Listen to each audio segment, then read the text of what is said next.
Hello, today I want to talk about something called learning to see. All right. So, as designers, designers see certain things that other people usually don't. Okay. Normal people who don't know design concepts, they they can judge things. They know things that they like, things that they don't like. They can even say things are good or things are bad, but they don't really know why. Okay. But the fact of the matter is, there are some things that we see and don't even know about it. Okay, so that's why we have to learn to see. That way we can actually know what we're actually seeing. Okay? Do you remember this example before? Where we looked at that and we saw something or we didn't see something, right? I didn't see the K when I first looked at this, or my mind kind of skips it over. Okay, let me show you some other things that you might see or not see. Okay, take a look at that. What do you see? Okay, so depending on how you look at it, you can either see A, B, C, or you can see 12, 13, 14. So that thing right there, depending on how you look at it. So the way you put things in a certain context can really affect how people see things. Okay, and we need to kind of know these, I wouldn't say tricks, but know that these things exist, that depending on how you display things will have certain effects on people. Let me show you another example of seeing or not seeing. Okay, I'll show you this and I want you to read each of these out loud to yourself. Go.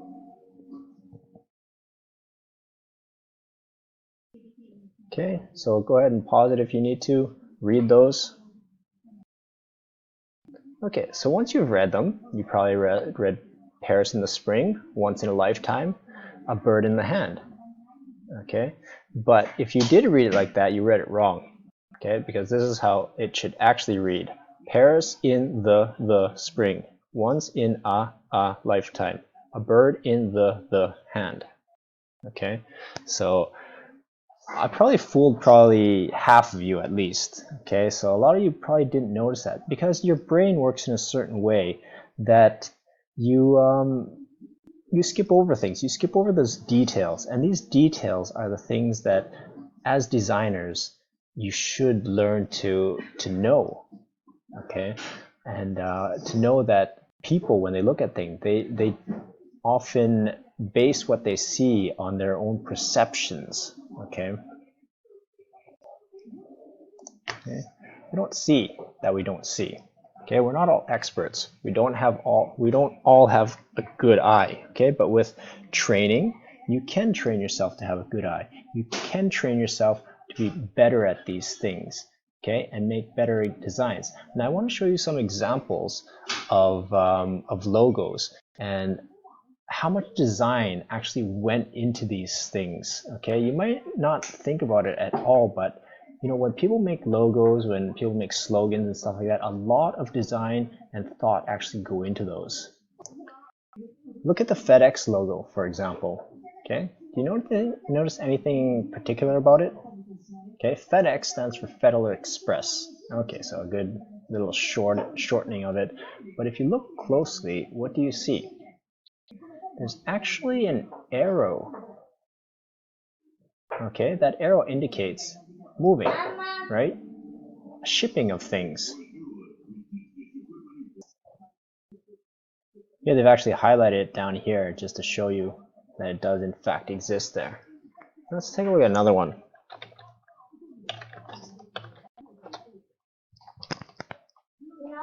Okay, so take a look at this logo here. Okay, what do you see about this? What's particular about that? Why have they chosen this? Okay, go ahead and pause the video if you want. Take a look at it. Okay, so the first thing you might see is, what is this here? Right? It kind of looks like a smiley face. Okay, so giving that indication of happiness, buying online makes you happy, that sort of thing. And look at this.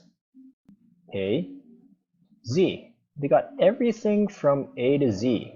Right? If you don't know, Amazon actually started as selling books, and I think their slogan was everything from A to Z. So all books that start with those letters. Okay, so again, shipping, going from one to the other. Design, right?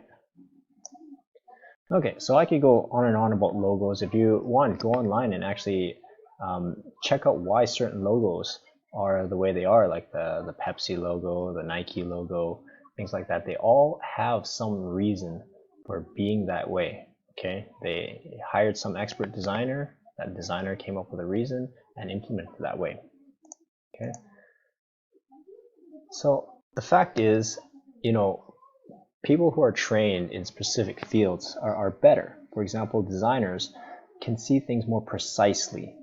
Okay, so it's not just about that looks good or that doesn't look good, or I like that or I don't like that. You can actually see what makes that good. Why do people see that as good, right? Why is that logo a good logo? Okay, it's kind of like being an expert chef. Okay, like you and I, when we eat something, we say, oh, that tastes good or that doesn't taste good. But what makes it good, right? How does a chef know what to put in a dish in order to make it good for most people? Okay, cooks, chefs are trained in knowing taste. So they might even taste things that you don't even know. Like if you took a sip of a soup, you might say, oh, that's great, or not so great. But if a chef did it, they would say, oh, that's too much basil, or could use this much salt, or this or that. Okay, they're trained to know these things. Okay, and that's what makes the difference between design and taste. Taste is, I like it. Okay, design means this uses the correct principles. Okay, these are the technicalities that make it good. Okay, take a look at this for a second. When we often talk about good design, we talk about how does it look, how does it feel, and you can kind of plot things on an axis like this, where from one end you get something that's ugly, pretty, works, broken. So where would you plot good design? Okay, let's take a look here. Once you start getting into these quadrants, when you get something that's ugly and broken, it's just trash, right? If it's broken and pretty, like it doesn't work very well, it's just kind of tacky, kitsch, right? You want to be more in this region here. That would be the ideal. Or even this, right? But at least it works, right? If it works well, people are going to like it. And even if it is completely ugly, you might say, well, it's that certain type of ugliness that actually works well. For example, I think the Volkswagen Beetle falls into this category, where it looks nothing like any other car. It's just kind of like this dome that looks like a beetle, really. But, you know, it's that kind of strange ugliness that makes it a cool design, according to a lot of people.